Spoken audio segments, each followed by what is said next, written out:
Oil விட்டுருக்கோம். நம்ம வந்து சிக்கன் கிரேவிக்கு, சப்பாத்திக்கு சிக்கன் கிரேவி செய்யலாம் அப்படின்னு சொல்லிட்டு. ஸோ ஆயில் விட்டுருக்கோம். அண்ட் இதில் வந்து பார்த்தோம்னா நம்ம ஆனியன் வந்து நல்லா ஸ்லைஸாக வந்து கட் பண்ணி வச்சுருக்கோம்.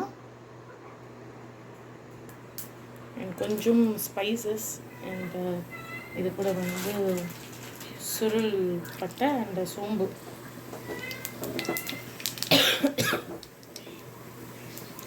சுருள் பட்டை சோம்பு கொஞ்சமாக தான் சோம்பு போட்டிருக்கோம் நம்ம. அண்டு இதில் வந்து பச்சை மிளகா அண்ட் கருவேப்பிலை போட்டிருக்கோம். ஓகே,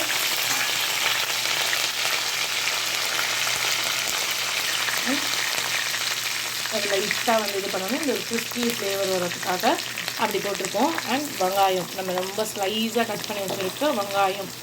ஓகே, அண்டு இதிலே வந்து என்னென்னா நம்ம வந்து இது பண்ணியிருக்கோம், அதையும் காமிச்சிடறோம்.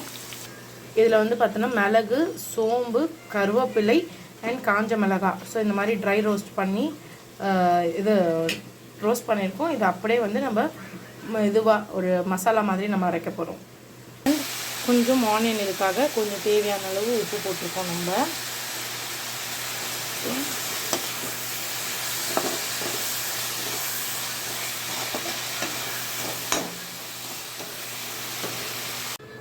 மிளகு, சீரகம், சோம்பு, இது வந்து நம்மளோட சிக்கன் கிரேவிக்கு நம்ம பண்ணுறோம். இது கூட வந்து கொஞ்சம் கருவேப்பிலையும் நம்ம வந்து ஆட் பண்ணிக்கிறோம்.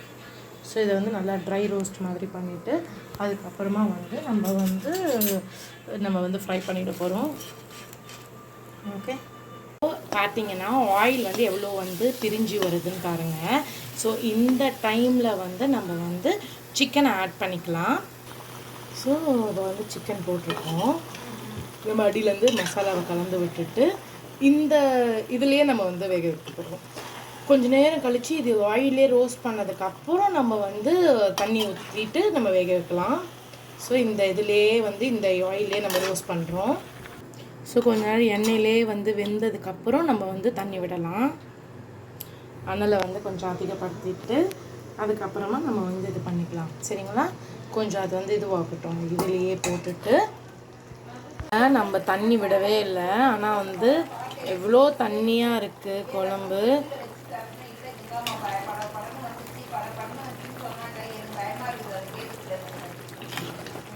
பாருங்கள்.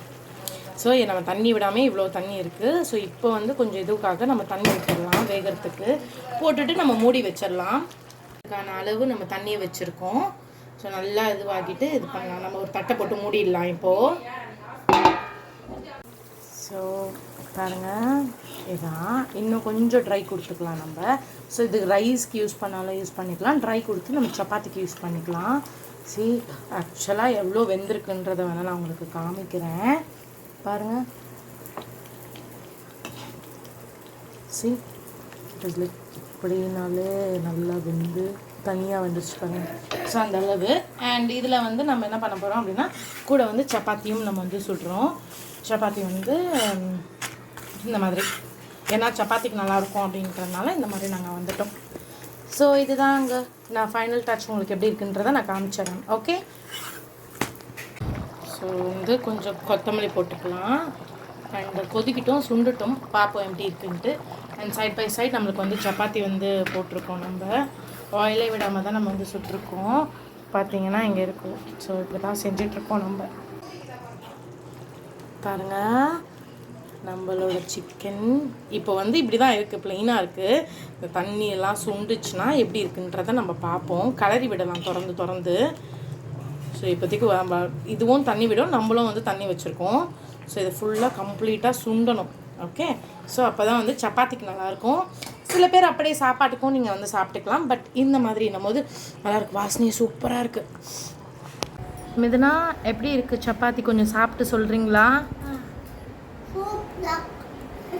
சிக்கன் எப்படி வெந்திருக்கு? சிக்கன் எப்படி இருக்குது பாரு.